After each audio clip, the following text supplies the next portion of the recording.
Hello दोस्तों, कैसे हो आप सब। आज हम इस वीडियो में बाबर का जीवन परिचय, बाबर का असली नाम, उसका जन्म से लेकर मृत्यु तक पूरा डिटेल से जानेंगे। अगर आप इस चैनल पे नए हैं तो चैनल को सब्सक्राइब करें, वीडियो लाइक करें और शेयर करें, और हमें कमेंट सेक्शन में ज़रूर बताएं कि वीडियो कैसा लगा। तो चलिए शुरू करते हैं बाबर का जीवन परिचय। बाबर जो मुगल वंश के संस्थापक था बाबर, उसके बारे में बाबर का जीवन परिचय। यहाँ से देखिए, मुगल साम्राज्य के संस्थापक एवं उसकी नींव रखने वाले बाबर। देखिए, मुगल साम्राज्य का नींव बाबर ने ही रखा था। बाबर ने भारत में कई सालों तक शासन किया। मुगलों ने भारत में लगभग 300 सालों तक राज्य किया। 1526 से लेकर 1857 तक मुगलों का शासन रहा भारत में। 1857 से पहले ही समझिए कि अंग्रेज आ चुके थे, लेकिन फिर भी 1857 तक माना जाता है, 57 तक माना जाता है मुगलों का शासन। 300 सालों तक राज्य किया। अपने पिता की अचानक मृत्यु के बाद बाबर ने मात्र 12 साल की उम्र में पिता के काम को संभाला। यानी सबसे कम उम्र में बाबर शासक बना था। उनके पिता की मृत्यु हो गई थी, इसलिए 12 साल की उम्र में ही बाबर शासक बन गए। उन्होंने तुर्किस्तान के फरगाना प्रदेश को जीतकर उसके शासक बन गए। फरगाना तुर्किस्तान में था, जो बाबर के पैतृक ये राज्य था। ये बाबर के दादी यहाँ के जागीरदारनी थी, यानी जो कहिए, रानी कहिए या कुछ भी। बाबर के दादी का नाम था एहसान दौलत बेग, जो हम लिख देते हैं इधर, एहसान दौलत बेग। फरगाना के जागीरदारनी थी।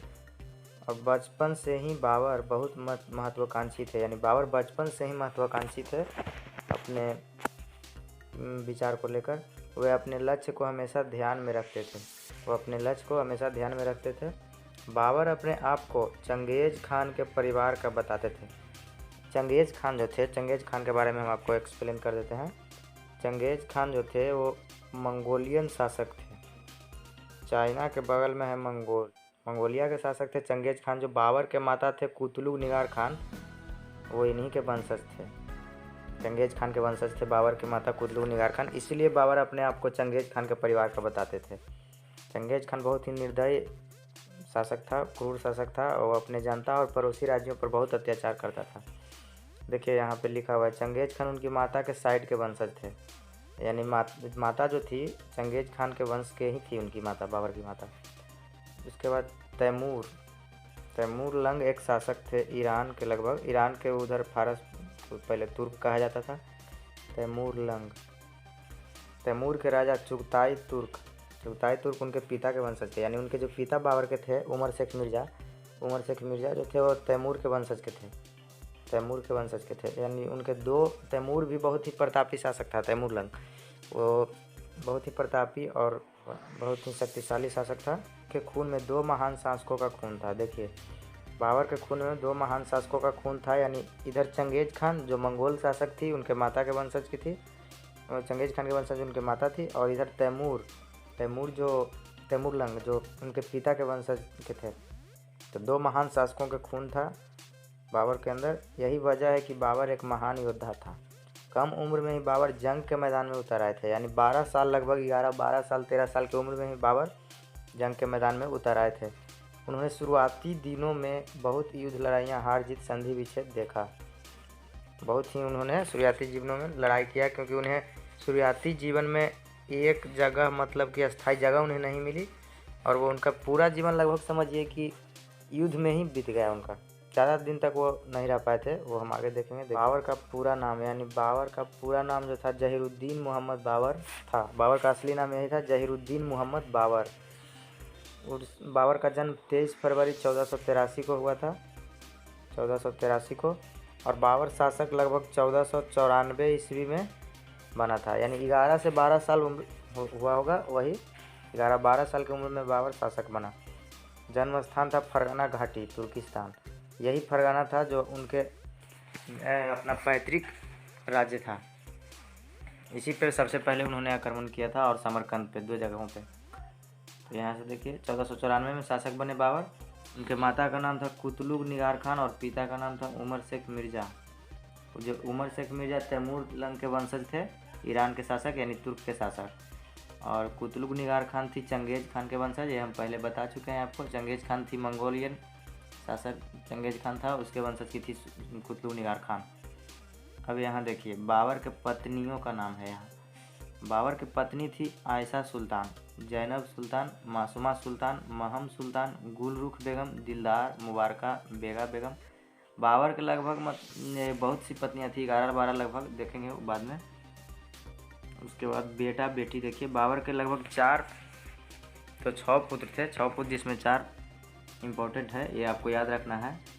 हुमायूं, कामरान, मिर्ज़ा छोड़िए ना, कामरान ही याद रखिए। हुमायूं, कामरान, अस्करी, हिंदाल, एगो उसके बाद था अहमद शाहरुख। बाबर के पुत्री भी थी गुलजार बेगम, गुलरंग बेगम, गुलबदन बेगम, गुलबर्ग बेगम। बाबर की 4 पुत्रियाँ और 6 पुत्र। इसमें जो इम्पोर्टेंट है, इसमें ज़्यादा इम्पोर्टेंट 4 पुत्र ही हैं और 1 पुत्री है गुलबदन बेगम, बस। और ये सब आपको याद रखने की ज़रूरत नहीं है।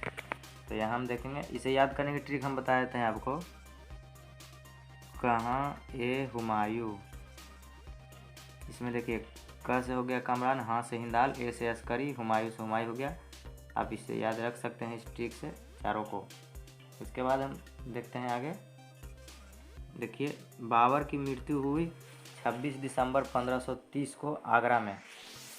आगरा में बाबर 4 बाग शैली का निर्माण किया था और बहुत ही अच्छा बगीचा बनवाया था। इसमें चारों तरफ नहरों से सिंचाई होती थी, नहर से सिंचाई।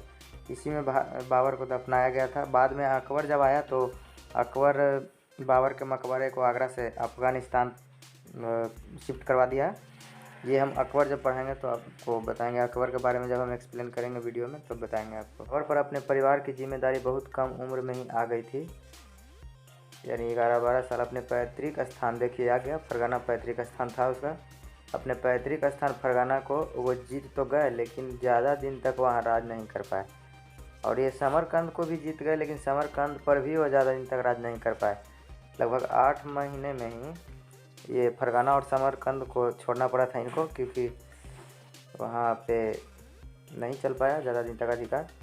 कुछ ही दिनों में हार गए, देखिए यहाँ पे लिखा है। जिसके बाद उसे बहुत कठिन समय देखना पड़ा और उन्होंने बहुत मुश्किल से जीवन यापन किया, लेकिन इस मुश्किल समय में भी उनके कुछ वफादारों ने उनका साथ नहीं छोड़ा। देखिए कुछ होते हैं वफादार ऐसा कि वो साथ नहीं छोड़ते हैं, चाहे वो जीवन हो या मरण हो। जिसके बाद कठिन समय देखना पड़ा, उनका साथ नहीं छोड़ा।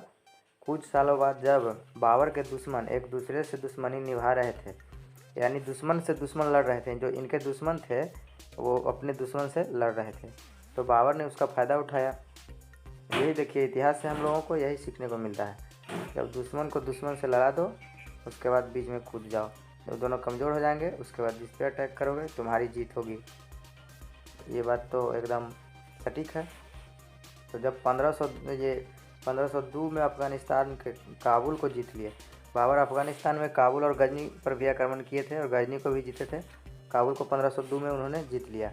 इसके साथ ही उन्होंने अपने पैतृक स्थान फरगाना व समरकंद को भी जीत लिया। ये देखिए फिर से, मतलब कि काबुल जीतने के बाद समरकंद और फरगाना दोनों को जीत लिए, फरगाना और समरकंद दोनों को भी फिर से जीत लिए। अब बाबर की 11 बेगम थी। ये देखिए हम आपको पहले ही बताए थे कि बाबर के लगभग 11 से 12 पत्नी थी। बाबर की 11 बेगम थी, जिससे उसको 20 बच्चे हुए थे। अब 20 बच्चे के तो नाम याद रहेंगे नहीं आपको, हम ऐसे को याद रखेंगे जो हमें एग्ज़ाम के पॉइंट ऑफ व्यू से हमें फ़ायदा हो। तो उनके बाबर के 4 बच्चे को नाम ही रखेंगे याद हम लोग हुमायूं, कामरान, अस्करी, हिंदाल, और पुत्री गुलबदन बेगम का नाम याद रखेंगे क्योंकि उसने हुमायूं नामा एक पुस्तक लिखी थी जिसमें हुमायूं का जीवनी था। यही इम्पोर्टेंट है एग्ज़ाम के व्यू से। बाबर का पहला बेटा हुमायूं था, जिसे उसने अपना उत्तराधिकारी बनाया। बाबर का सबसे बड़ा बेटा था हुमायूं, जिसे उसने अपना उत्तराधिकारी बनाया था। बाबर का भारत आना।